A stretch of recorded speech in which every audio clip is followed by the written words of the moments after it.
Bonjour François, est-ce que vous pouvez vous présenter? Oui, certainement. Alors, je m'appelle François Chartrand, je suis traducteur de formation, traducteur agréé également et président du cabinet de traduction Versacom et du cabinet de traduction IDEM. Et vous avez la chance de travailler avec les travailleurs autonomes et les travailleurs à l'interne, mais c'est quoi la différence? C'est un choix important que les gens sont appelés à faire, celui d'être salarié d'une entreprise, que ce soit une entreprise de taille moyenne ou de petite taille ou d'une grande entreprise, à titre de l'engagé donc, ou encore d'être travailleur autonome. Je dirais que la différence majeure est évidemment une question de contrôle. C'est l'idée d'être son propre patron. Quand on désire être entrepreneur, c'est qu'on a un désir d'indépendance, on a un désir de contrôler son horaire, davantage ce qu'on fait. Ça vient par contre avec des responsabilités qui sont plus lourdes. Il s'agisse de la gestion, de l'administration d'une entreprise, comme du démarchage, de la relation client, des enjeux de responsabilité quant à la qualité aussi. Donc le fait d'être en entreprise individuelle, ça vient avec certains défis. C'est également exaltant, très stimulant, alors qu'à l'interne, que ce soit dans un cabinet ou dans un service linguistique, parce qu'il y a vraiment, on peut dire, deux types de relations d'employés là, quand on est traducteur ou l'engagé. On peut travailler pour un cabinet de traduction ou un service interne d'une grande entreprise. Eh bien, c'est sûr que là, on fait partie d'une hiérarchie. Par contre, on a des collègues également qui pratiquent le métier avec nous. On a accès à un encadrement, une formation, on a des perspectives, c'est certain, de croissance de carrière aussi. On peut se diriger même vers d'autres domaines. Ce serait quoi les avantages d'être travailleur autonome et les avantages d'être travailleur à l'interne? Il y a des avantages indéniables à être également, comme je dis, un entrepreneur indépendant et être un travailleur autonome. Être son propre patron, c'est vrai, hein, ça a du charme. On dicte un peu la façon dont les choses vont se passer. C'est nous qui dictons les normes qu'on veut respecter. C'est nous qui on choisit ses clients aussi dans une certaine mesure. Encore une fois, quand il y a une abondance de demandes, ça va mieux. Quand le marché baisse un peu, on peut être un peu à la traîne, on peut devoir évidemment faire de la promotion. L'autre avantage, évidemment, c'est de contrôler dans une certaine mesure sa charge de travail aussi. Il peut être difficile de prendre congé, hein, parce que quand on est le seul à vendre son talent, on peut hésiter à se rendre indisponible, on peut craindre de manquer une belle occasion quand on s'absente. Alors, c'est un peu un risque. Il faut, cela dit, prendre des vacances, bien évidemment. Donc, on a le contrôle, on a le choix de le faire. On a une incidence directe sur son revenu, hein, comme je l'ai dit tout à l'heure. On peut travailler beaucoup plus et faire beaucoup plus. Et on peut travailler moins et puis peut-être chercher peut-être à augmenter son tarif dans le but de compenser. Donc, on a un contrôle également sur son revenu. Ça vient avec évidemment des responsabilités, comme je le disais aussi, qui sont importantes sur le plan de la qualité. On est le seul à répondre de nos actes, évidemment. Donc, comme tout entrepreneur, on est également le département des plaintes, comme on dit. Ça peut se révéler être un enjeu pour certains. On doit être un assez bon, je crois, autopromoteur. Alors, il y a des travailleurs indépendants, des entreprises individuelles qui sont excellentes dans ce domaine-là. Il y en a d'autres qui ont peut-être un petit peu plus de difficultés à se mettre en valeur, à se faire connaître. Alors, il faut avoir un petit peu un naturel de marketeur aussi pour être vraiment performant. Parce que le démarchage, le contact client, c'est quelque chose qui doit se faire constamment. C'est pas parce qu'on a une charge complète de travail qu'on ne doit pas chercher de nouveaux clients, selon moi. C'est toujours sain et une bonne idée d'établir des ponts parce que plus tard, ils pourraient nous être utiles. Le démarchage auprès des clients, c'est quelque chose qui ne fonctionne pas toujours immédiatement. Ça peut prendre des mois. Et vous allez être heureux d'avoir pris contact avec un client, ne serait-ce que de façon prospective, pour ensuite travailler avec lui 1 an plus tard, par exemple. Alors, ça vient avec des défis, ça vient avec de la liberté. On pourrait dire que c'est un peu comme tout dans la vie. Quand on a plus de liberté, on a également un petit peu plus de risques. Alors, je dirais que c'est pour les gens qui ont un esprit, évidemment, forcément plus indépendant, plus entreprenant. Il faut avoir un certain sens, à mon avis, de l'entre-gens aussi et de la promotion, parce qu'on doit présenter nos services, on doit les expliquer davantage. Et puis, on a aussi un certain courage, je vous dirais, parce que c'est sûr que quand on est salarié dans une grande entreprise, il y a une sécurité qui vient avec ça, hein, évidemment. Et je parle pas seulement du revenu, je parle du statut, je parle de l'encadrement, encore une fois, je parle de la protection juridique également, parce qu'en tant que traducteur, on a une responsabilité quant à la qualité et l'exactitude de notre propos et de notre travail. Alors, c'est sûr qu'en cas d'erreur, on s'expose à des critiques, on s'expose à parfois même des poursuites, parce qu'on traite des renseignements qui sont importants.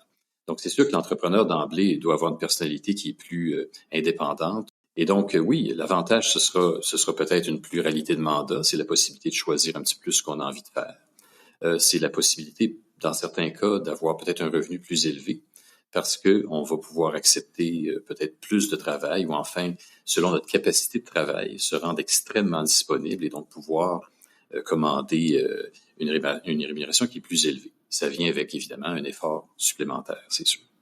Et comment un collaborateur sollicite un client? Par les temps qui courent, je vous dirais que c'est à peine nécessaire. Soyons francs, la demande étant très forte en traduction, en localisation, en gestion de projet, en traduction. Et ça, c'est pas étranger, vous le savez, à la présence ou à la promulgation de la loi 96. Donc, les entreprises ont énormément de besoins en traduction actuellement.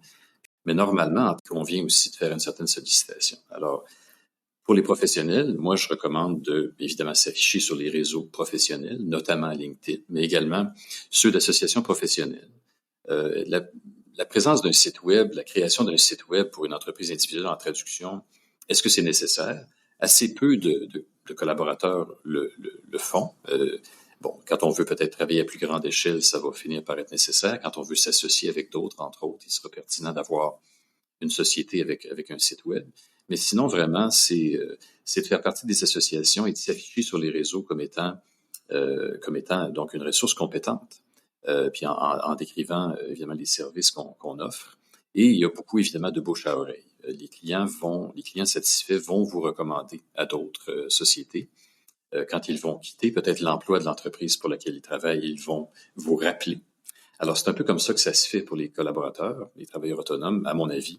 C'est beaucoup une question de recommandation aussi.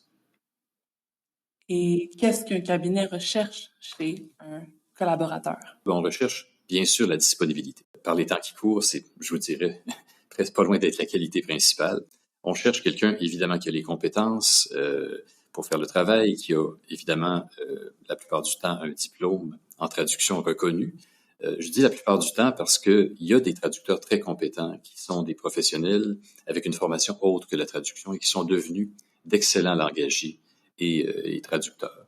Donc, moi, je ne suis pas un puriste de ce point de vue-là. Je crois qu'il y a d'excellents praticiens d'autres professions qui sont devenus de bons traducteurs. On recherche une certaine polyvalence, une ouverture à la technologie, bien sûr, sans obliger à la post-édition ou à l'utilisation de la traduction machine. On apprécie l'ouverture que présentent les collaborateurs à l'utilisation d'outils, que ce soit évidemment mémoire de traduction, concordancier de tout ordre, et bien sûr moteur de traduction aussi, de plus en plus. On recherche des compétences assez précises. On va chercher des spécialistes de certains domaines. Le domaine financier, par exemple, le domaine bancaire, le domaine des sciences de la vie, le domaine du transport, l'aéronautique. Donc, il y a certains collaborateurs, traducteurs, qui ont des formations dans certains domaines spécialisés ou encore se sont intéressés au fil du temps à ces domaines-là. Ils sont maintenant, on pourrait dire, des experts du domaine. La traduction technique, traduction financière, traduction juridique. Alors, on va rechercher également un profil spécialisé et avoir recours à leurs compétences. Est-ce que les collaborateurs ont accès à des outils de traduction assistée par ordinateur? Oui, bien sûr, de plus en plus. Le traducteur doit connaître, comprendre et se doter d'outils informatiques. Mais en ce qui concerne les moteurs de traduction, il y a des précautions à prendre, évidemment. Les outils qui sont non sécurisés, les moteurs qui sont d'accès public, peuvent présenter un problème sur le plan de la confidentialité, sur le plan de la sécurité de l'information. Donc, quand on traite avec un cabinet, quand on traite avec une multinationale, qui est ce qu'on pourrait appeler un client final, donc, admettons que vous traitez avec une entreprise et que ce n'est pas par l'entremise d'un cabinet de traduction, bien, vous devez prendre garde aux outils que vous utilisez parce que, bon, il faut s'assurer que l'information que vous traitez, elle demeure confidentielle. C'est évidemment pas le cas d'outils comme Google Translate, par exemple, ou d'autres moteurs qui sont hébergés sur des serveurs à l'étranger, par exemple, ou qui n'ont pas de politique de ségrégation des données puis très claire. Je pense que les outils dont on vient de parler projettent une impression d'obsolescence. Et je crois que c'est pas par manque d'intérêt pour la profession. Je pense qu'il y a des gens qui croient que notre métier va être complètement automatisé, ou l'est déjà peut-être. Et ça crée une impression d'obsolescence qui décourage peut-être certaines personnes de s'intéresser à la traduction au travail langagier, alors qu'on n'a jamais eu tant de travail. Et c'est certainement pas avec l'avènement d'outils comme ChatGPT qu'on va en manquer. Parce que vous savez que l'intelligence artificielle s'intéresse de plus en plus à la création de contenu. Et qui dit création de contenu, dit encore plus de contenu, dit encore plus rapidement et dit encore plus de traduction. Alors oui, les outils permettent de traduire plus vite. Certains outils vont remplacer certaines tâches que font les langagiers. Oui, on se dirige vers un rôle qui est peut-être davantage celui d'un contrôle qualité, mais jamais on n'a eu tant de travail. Alors, j'espère vraiment que les gens vont s'intéresser à notre métier, que ce soit à la pige à titre de travailleur autonome ou qu'ils souhaitent se joindre à une entreprise comme la nôtre. Est-ce que c'est préférable de télécharger un logiciel ou aller sur le navigateur quand tu traduis avec des concordanciers? La clé, c'est de s'assurer que vous avez le droit d'utiliser ces outils. Donc, chaque entreprise a des normes de sécurité de l'information qui peuvent changer, qui sont de plus en plus exigeantes d'ailleurs. Alors, ma suggestion, mon conseil, c'est de vous demander à votre client si, par exemple, les outils cloud, les outils nuagiques sont permis et de l'informer des outils que vous utilisez. Je pense que la transparence est de mise ici, l'honnêteté. Vous ne regretterez pas d'avoir respecté les normes de sécurité d'un client. On ne pourra rien vous reprocher ensuite. C'est quoi la relation entre les cabinets et les traducteurs indépendants? Bien, on espère, nous, on estime qu'il s'agit d'un partenariat. Il ne s'agit pas d'une rivalité, il s'agit d'une entraide. Et vraiment, on a besoin de collaborateurs avec qui il y a une relation régulière. Et on estime qu'à l'inverse, les collaborateurs gagnent beaucoup à traiter avec un cabinet de traduction. Peut-être pas comme unique client, j'en conviens. C'est très bien, à mon avis, qu'un travailleur autonome ait également des entreprises avec qui il traite directement. Mais on estime qu'il est très avantageux et nécessaire pour un collaborateur d'avoir une relation réussie avec un cabinet de traduction. Il s'agit d'une relation d'entraide, d'encadrement. Quand vous traitez avec un cabinet, vous avez, comme je vous dis, la protection de quelqu'un qui gère la relation avec le client. Quand les choses vont moins bien, vous pourriez commettre une erreur, vous pourriez avoir certains enjeux qualitatifs. Personne n'est à l'abri, personne n'est parfait. Bien, c'est le cabinet qui vous épaule dans la relation avec le client. Il n'y a pas une relation de blâme. On est ensemble, on apporte les correctifs. C'est vraiment un partenariat. En plus, évidemment, d'avoir accès, je crois, à une variété de textes, à une variété de mandats qui est très intéressante. Avoir accès à une technologie peut-être aussi à laquelle que vous ne pourriez pas utiliser en temps normal, etc. Donc, on va même jusqu'à partager les formations avec nos collaborateurs et tout ça. Donc, c'est une relation de quasi-employé que moi, j'estime très, très profitable à tout le monde. Donc, nous, on estime que notre relation avec les collaborateurs chevronnés, compétents, elle est excellente. On voit vraiment un intérêt à l'entretenir, à les traiter comme des partenaires. Et comme je vous dis, c'est nécessaire pour un cabinet en santé, un cabinet de traduction, de compter sur un certain nombre de collaborateurs externes. C'est une question de solidité, c'est une question de capacité. Nous, on doit être capable, comme on dit en anglais, to scale up. On doit être échelonnable. On peut forcément pas avoir tous les traducteurs langagiers chargés de projet à notre disposition à l'interne en tout temps. La demande fluctue beaucoup. Donc, les collaborateurs sont là pour nous offrir évidemment une souplesse qui est absolument nécessaire. C'est quoi la différence entre les agences et les cabinets de traduction? Sur le plan de la définition, une agence à proprement dit, c'est surtout une entreprise qui va agir en tant qu'intermédiaire. Je vois les agences comme ayant un comportement de courtier, c'est-à-dire alors offrir des services professionnels ou le plus professionnel possible à des clients, mais essentiellement se contenter de trouver ces professionnels indépendants et de revendre leurs services à plus fort prix à des clients. On estime faire partie de la catégorie, nous, des cabinets professionnels qui, en plus, évidemment, d'offrir des services professionnels et en plus de fédérer des ressources professionnelles, offrent des services supplémentaires aux clients. Évidemment, les services des professionnels qu'on recrute, mais en plus, des conseils, de l'encadrement, de la formation, la garantie de qualité.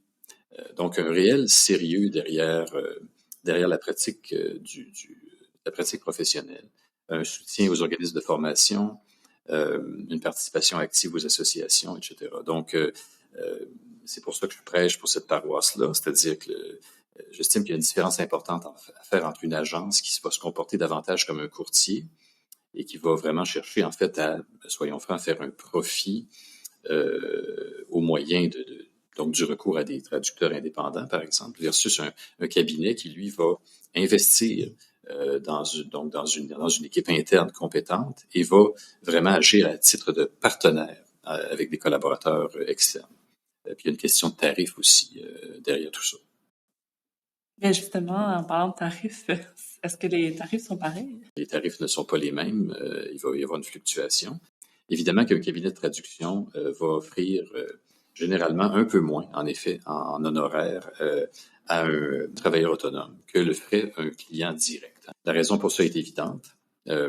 D'abord, d'emblée, c'est vous qui faites l'offre de service à une entreprise, à un client final. Donc, c'est sûr qu'il a le choix d'accepter ou non votre tarif. Alors que le cabinet, c'est lui, évidemment, qui établit les tarifs qu'il est en mesure d'offrir aux collaborateurs. Et ça dépend de l'entente qu'il a avec le client lui-même. Est-ce qu'on peut réviser nos tarifs? Alors oui, c'est une bonne question et il faut régulièrement, je pense, revoir ces tarifs. Alors la grande question, c'est comment fait-on pour réviser ces tarifs? Ce n'est pas facile. Ce n'est pas facile. Évidemment que ça ne viendra pas du client. Le client ne vous proposera pas une augmentation de tarifs. Puis je vous dirais qu'on est dans un marché très particulier où ce n'est vraiment que cette année ou depuis les 18 derniers mois qu'on peut envisager une stabilisation des tarifs. Parce qu'on était dans une industrie spéciale ou un marché spécial dans lequel les tarifs sont en fait à la baisse depuis des années. Parce qu'il y a toujours la présomption d'efficience accrue grâce aux outils.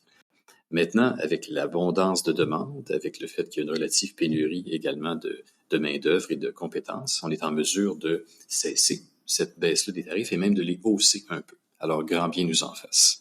C'est pas facile, ça se justifie bien. Il s'agit d'expliquer.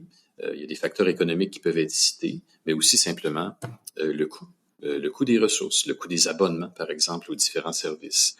Si vous traitez avec un réviseur et que vous avez vous-même donc un fournisseur, bien, vous pouvez évidemment citer une hausse de tarifs du côté de ce fournisseur-là.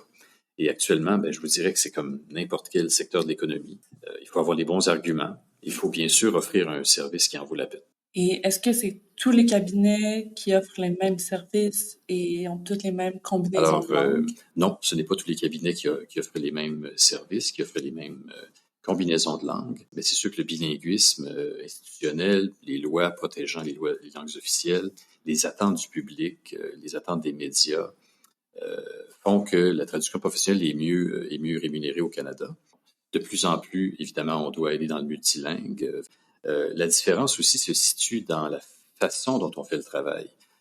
Certains cabinets ou agences vont se dire multilingues, vont dire qu'elles offrent des services dans plusieurs langues, mais offrent-elles le même niveau de service dans chaque combinaison de langue? Vont-elles, par exemple, offrir une révision, un contrôle qualité aussi rigoureux? Est-ce qu'on a besoin d'un réviseur? Quand vous traitez avec un cabinet de traduction, vous allez être révisé. Donc, il y a une sécurité qui vient avec ça. Vous avez une garantie qui est offerte au client que quelqu'un d'autre a révisé votre texte. Si vous tenez absolument à vous lancer en entreprise dès que vous terminez votre diplôme, eh bien, à ce moment-là, moi, ce que je vous conseille, ce qui peut être intéressant, c'est de vous associer avec un collègue qui agira à titre de réviseur. Encore mieux de vous associer peut-être avec un réviseur chevronné, évidemment, que vous allez payer et que vous allez intégrer dans votre offre tarifaire à votre client. Et je pense que c'est la façon la plus intelligente de se lancer en affaires quand on n'a peut-être pas tout à fait assez d'expérience, mais aussi plus tard, le fait d'avoir une relation professionnelle avec un réviseur indépendant et de l'intégrer dans son offre de service, je pense que c'est judicieux. Sur le plan de la gestion, ça implique quoi d'être travailleur autonome? Ben, contrairement à un salarié, le travailleur autonome, il doit gérer sa rémunération d'une façon différente. Évidemment, quand on est dans une grande entreprise ou un cabinet de traduction, on reçoit tout simplement un salaire, généralement aux 2 semaines, et puis on se préoccupe pas de facturation. Donc, le travailleur autonome, lui, eh bien, il doit facturer. Donc, l'action de facturer en elle-même est un travail. Et ça peut être relativement complexe, ça dépend avec qui vous traitez. Il y a des systèmes de facturation chez certains clients qu'on doit respecter. Il y a des formats auxquels on doit s'habituer. Il y a des outils dont on doit se doter pour gérer notre facturation. Et il faut se rappeler que c'est votre rémunération, donc vous devez y voir. Ce n'est pas quelque chose qu'il faut négliger. Donc, c'est vos entrées de fonds. Donc, je vous dirais, selon moi, que quelqu'un qui a une entreprise individuelle doit s'apprêter à se consacrer à cette activité-là et de savoir facturer et de s'y adonner donc avec célérité et puis soin. Donc, on doit se doter d'outils pour le faire. Puis selon la taille de vos affaires, de vos opérations, ben, ça peut être une activité qui est relativement prenante. Il y a l'aspect de l'impôt, évidemment. Donc, vous devez bien sûr, sur le plan comptable, traiter avec un vérificateur ou à tout le moins un comptable qui va vous aider dans vos déclarations d'impôts, qui sont plus complexes que celles d'un particulier salarié, forcément. Il y a la question des taxes. Vous devez percevoir les taxes, donc vous devez disposer d'un numéro de taxe, que ce soit la taxe de vente du Québec ou la TPS au Québec. Ailleurs, dans les autres provinces, il y a d'autres normes sur le plan des taxes. D'emblée, je pense que c'est encore le seuil qui est énoncé. Lorsqu'on dépasse un chiffre d'affaires de 30 000 $ à son compte, on doit avoir donc un numéro de taxe et on doit percevoir les taxes et on doit les payer soi-même. Donc ça, il faut se rappeler de ça.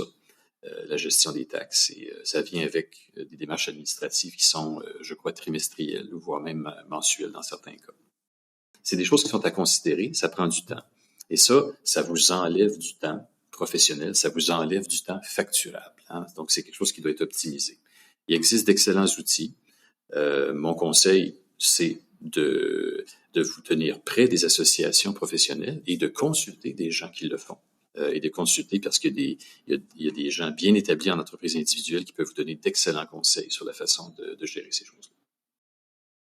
Merci beaucoup d'avoir assisté à cet épisode. Est-ce que je peux savoir où on peut vous suivre sur les réseaux? J'invite tout le monde à visiter le site de mon entreprise, Versacom, celui d'IDEM également. On est très fiers de notre cabinet. On est très fiers des relations qu'on a avec les engagés, avec les gestionnaires, avec les gens du milieu. Donc, je vous invite à le visiter, à prendre de vos nouvelles. Je vous invite à collaborer avec nous, bien sûr, aussi.